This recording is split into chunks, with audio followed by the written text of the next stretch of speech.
بسم اللہ الرحمن الرحیم نحمدہ ونصلی علی رسولہ الکریم۔ جمال القرآن میں ہم 8 لمحے پڑھ چکے تھے، 9واں لمحہ ہم آج پڑھیں گے انشاءاللہ۔ 9واں لمحہ ہے میم ساکن اور مشدد کے بیان میں۔ میم مشدد کا ایک قاعدہ ہے اور میم ساکن کے 3 قاعدے ہیں۔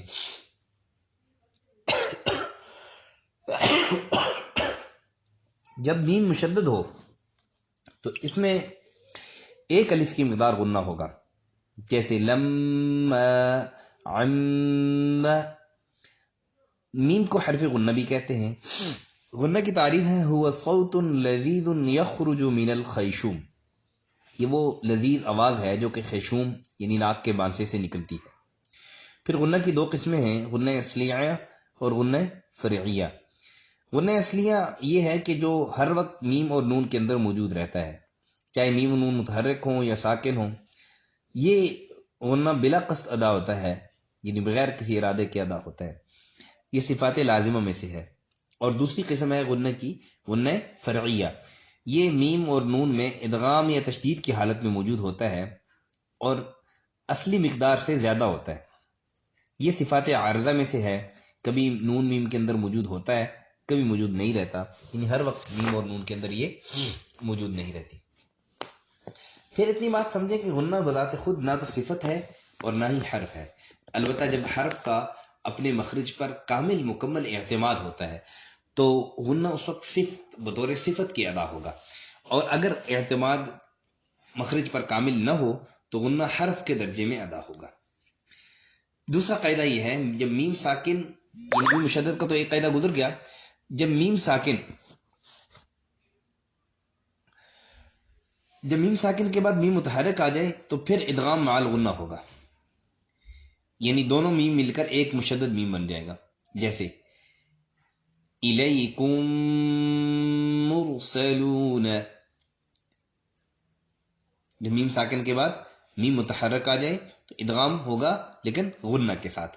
اب ادغام کسے کہتے ہیں؟ غنہ تو گزر گیا نا، غنہ کیا ہے، لیکن ادغام کسے کہتے ہیں؟ تو ادغام آپ سنیں، ادغام لغت میں کہتے ہیں ادخال الشیء بالشیء، ایک چیز کو دوسری چیز میں داخل کرنا۔ اور قراء کی اصطلاح میں ادغام کہتے ہیں خلط حرف ساکن بمتحرک بحيث يصيران حرفا واحدا مشددا ويرتفع اللسان عند ادائهما ارتفاعا واحدا، یعنی حرف ساکن کو متحرک حرف میں اس طریقے سے داخل کرنا کہ دونوں سے ایک مشدد حرف بن جائے اور ان کی ادائیگی کے وقت زبان ایک ہی دفعہ بلند ہو۔ اب ادغام کے لیے شرط یہ ہے کہ پہلا حرف ساکن ہوگا، خواہ پہلے سے ساکن ہو یا ادغام کے وقت ساکن کیا جائے، لیکن پہلا حرف ساکن ہوگا، دوسرا متحرک ہوگا۔ پھر چونکہ ادغام کی بحث چل پڑی تو ادغام کی پوری تفصیل ہونی چاہیے، تاکہ پھر آگے بھی ادغام کا اگر قاعدہ آتا ہے تو پھر یہ تفصیل آپ کو ذہن میں رکھنی ہوگی۔ لہذا اب تو ادغام کی تعریف ہوئی، اب ادغام کی قسمیں۔ تو کاماز ادغام 2 قسم پر ہے، ادغام صغیر، ادغام کبیر۔ ادغام صغیر یہ ہے کہ 2 حروف ایک جنس سے آئیں اور پہلا حرف ساکن ہو، دوسرے میں ادغام ہو جائے، جیسے الیکم مرسلون۔ ادغام کبیر یہ ہے کہ 2 حروف ایک جنس سے آئیں اور دونوں متحرک ہوں اور پہلے ایک حرف کو اپنے اختیار سے ساکن کر کے دوسرے میں ادغام کریں۔ اور ادغام کبیر روایت حفص کے مطابق پورے قرآن میں صرف 7 کلمات میں ہوا ہے، وہ یہ ہے فَنِعِمَّ هِيَ، کیا اصل میں یہ کیا تھا؟ فَنِعِمَّ هِيَ، اور دوسرا فَنِعِمَّ، اور تیسرا اتحاجونی،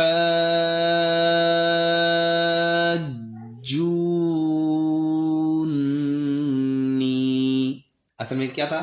اتحاجونی، ٹھیک ہے۔ 2 حروف ایک جن سے ہوں، پہلا حرف اپنے اختیار سے ساکن کر کے دوسرے میں ادغام کرے۔ پھر دیکھیں لا تأمن، اصل میں یہ تھا لا تأمنون،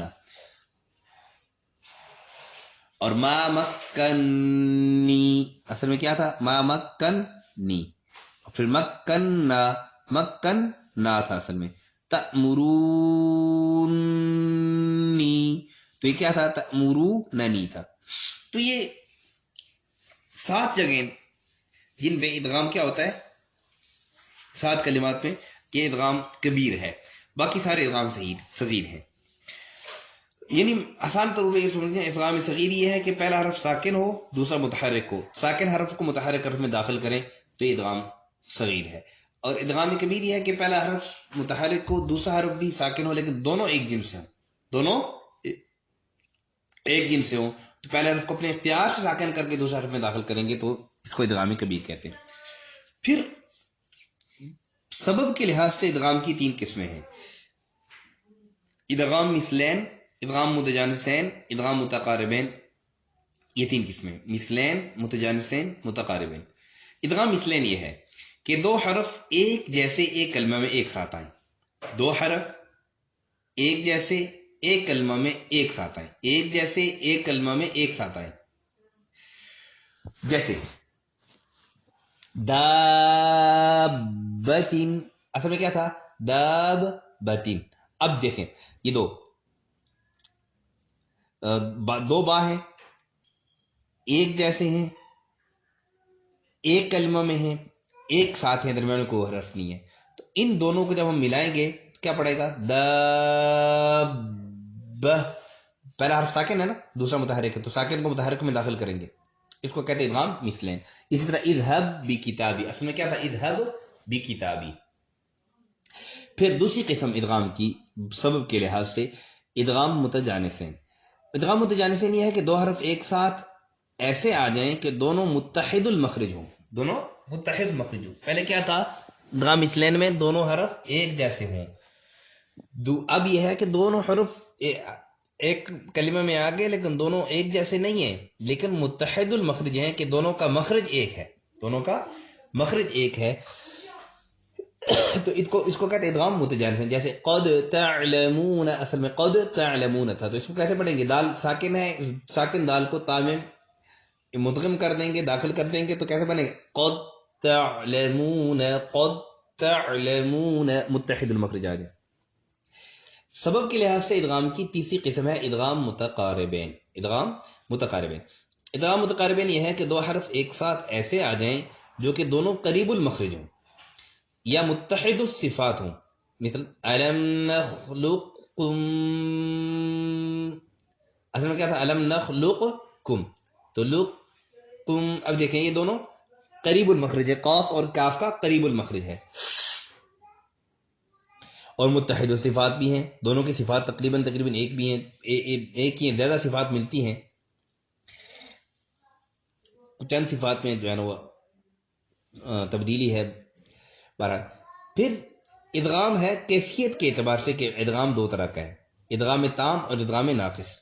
ادغام تام یہ ہے کہ پہلا حرف مکمل طور پر دوسرے حرف میں داخل ہو، کوئی حصہ ذاتن یا صفتن باقی نہ رہے. جیسے وقالت طائفۃ، اب پہلی تا ہے اور دوسرا قا ہے، لیکن اب اس میں ادغام تو ہو رہا ہے، لیکن ادغام اس میں کیا ہے؟ ادغام تام ہے اس کے اندر کہ پہلا حرف مکمل طور پر تو میں دوسرے حرف میں داخل ہو رہا ہے. اور ادغام ناقص یہ ہے کہ پہلا حرف دوسرے حرف میں اس طرح شامل ہو، داخل ہو کہ پہلا حرف کو کوئی حصہ ذاتن یا صفتن باقی ہو. جیسے لئن بسطت، پہلے تو کی جو صفت ہے وہ باقی رہے گی، جو صفت استعلاء ہے وہ اس کے اندر کیا رہے گی؟ باقی رہے گی. اب یہ تو ادغام کے حوالے سے بات ہوگی. اب ادغام کے موانع ادغام مثلین میں حروف مدہ ہیں اور متجانسین میں حروف حلقی ہیں. ادغام کے موانع ہیں. مثلین میں حروف مدہ جیسے قالو وہم، اب دیکھیں نا 2 واو تو ایک جیسے آگے ایک حرف ایک کلمے میں، لیکن ایک ساتھ نہیں ہے، درمیان میں کوئی حرف ہے. اسی طرح متجانسین میں فی یوم، یہ اس میں مثلین میں فی یومن، اس میں بھی ادغام نہیں ہوگا. بہرحال پھر میم کا جو میم ساکن کا جو تیسرا قاعدہ ہے، 2 قاعدے تو ہو چکے. تیسرا قاعدہ یہ ہے کہ میم ساکن کے بعد جب حرف با آ جائے، میم ساکن کے بعد جب کیا آ جائے؟ حرف با آ جائے، تو وہاں پر اخفا ہوگا، اور اخفا ہوگا غنہ کے ساتھ. جیسے وَمَن يَعْتَصِم بِاللَّهِ ومن يعتصم بالله. اور اس اخفا کو اخفاء شفوی کہتے ہیں. اخفا لغت میں چھپانے کو کہتے ہیں، اور اصطلاح قرآ میں ہوا عبارت عن النطق بحرف ساکن عار أي خال عن التشديد على صفة بين الإظهار والإدغام مع بقاد اللغة في الحرف الأول. یعنی حرف کو اظہار اور ادغام کے درمیان اس طریقے سے ادا کرنا اخفا کہتے ہیں. اظہار اور ادغام کے درمیان اس طریقے سے ادا کرنا کہ غنہ بھی ہو اور تشدید سے خالی ہو، غنہ بھی باقی ہو، تشدید سے خالی ہو. اخفا دو قسم پر ہے، ایک اخفا حقیقی اور دوسرا اخفاء شفوی. اخفاء شفوی ہے کہ میم ساکن کے بعد حرف با آ جائے، اور اخفاء حقیقی یہ ہے کہ نون ساکن یا تنوین کے بعد حروف اخفاء میں سے کوئی حرف آ جائے. تو ایسے نون ساکن یا تنوین میں حروف جو ہوگا اخفاء ہوگا. باقی اس کی مزید تفصیل جو ہے نا وہ نون کے قاعدے میں آ جائے گی انشاءاللہ. اور چوتھا قاعدہ جو ہے، جو میم ساکن کا، میم کا یعنی میم کا متعلق وہ ہے اظہار کا. یعنی جب میم ساکن کے بعد دوسرے میم آ جائے، یعنی میم ساکن کے بعد دوسرے میم اور حرف با کے علاوہ، میم ساکن کے بعد میم اور حرف با کے علاوہ کوئی اور حرف آ جائے، یعنی میم ساکن ہے اس کے بعد میم بھی نہیں ہے، حرف با بھی نہیں ہے، اس کے علاوہ کوئی اور حرف ہے، تو اس میں اظہار ہوگا، یعنی میم بغیر غنہ کے ادا ہوگا. جیسے انعمتا، ابھی دیکھیں نون میم ہے انعمتا میں، یہ میم ساکن ہے، اس کے بعد تا آ گیا ہے، یہ با بھی نہیں ہے اور میم بھی نہیں ہے، تو اس لیے اس میں اظہار ہوگا. واضح کر کے پڑھیں گے میم کو. اس اظہار کو اظہار شفوی کہتے ہیں. اظہار لغت میں البیان، ظاہر کرنے کو کہتے ہیں، اور اصطلاح میں اخراج کل حرف من مخرجہ من غیر غنۃ فی المظہر، ہر حرف کا اپنے مخرج سے بغیر غنہ کے واضح صفن یعنی واضح ادا ہونا، اس کو کہتے ہیں اظہار کہتے ہیں.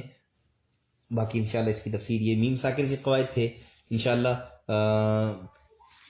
اگلے جو لمحے میں آپ کو نون ساکن اور مشدد کے قواعد انشاءاللہ اس کے متعلق اس کے قواعد بتلائیں گے انشاءاللہ. تو یہ تھے میم ساکن کے یعنی میم مشدد کا ایک قاعدہ، اور میم ساکن کی جو 3 قاعدے تھے. ایک میم ساکن کا جو قاعدہ تھا کہ میم ساکن کے بعد دوسرا میم آ جائے تو اس میں کیا ہوگا، ادغام ہوگا. اور اگر میم ساکن کے بعد با آ جائے تو اس میں اخفاء شفوی ہوگا. اور اگر میم ساکن کے بعد میم یا با کے علاوہ کوئی اور حرف آ جائے تو پھر اس کے اندر اظہار ہوگا. اور میم مشدد کا ایک قاعدہ تھا کہ میم پر جب شد آ جائے تو اس میں کیا ہوگا، غنہ ہوگا. یہ 4 قاعدے تھے میم مشدد اور میم ساکن کے بیان میں. اللہ جل شانہ ہمیں صحیح سمجھنے اور اس قرآن کو صحیح سیکھنے اور اس پر عمل کرنے اور اس کو دوسروں تک پہنچانے کی توفیق نصیب فرمائے. وآخر دعوانا ان الحمدللہ رب العالمین. یہ اسباق خوب غور سے سنیا کریں اور خوب غور سے اس کو یاد کریں. جہاں بات سمجھ میں نہ آئے دوبارہ بار بار پوچھیں. اس کو پھر ہم اپنے یوٹیوب چینل میں بھی انشاءاللہ ڈال دیں گے، وہاں پر بھی آپ دیکھ سکتے ہیں. جس کو واٹس ایپ میں نہ ملے تو آپ ہمارا یوٹیوب چینل بھی پیغام قرآن اکیڈمی کے نام سے یوٹیوب چینل ہے، وہ آپ سبسکرائب کریں تاکہ ہمارا ہر نیا آنے والا سبق آپ تک پہنچے. وآخر دعوانا الحمدللہ رب العالمین.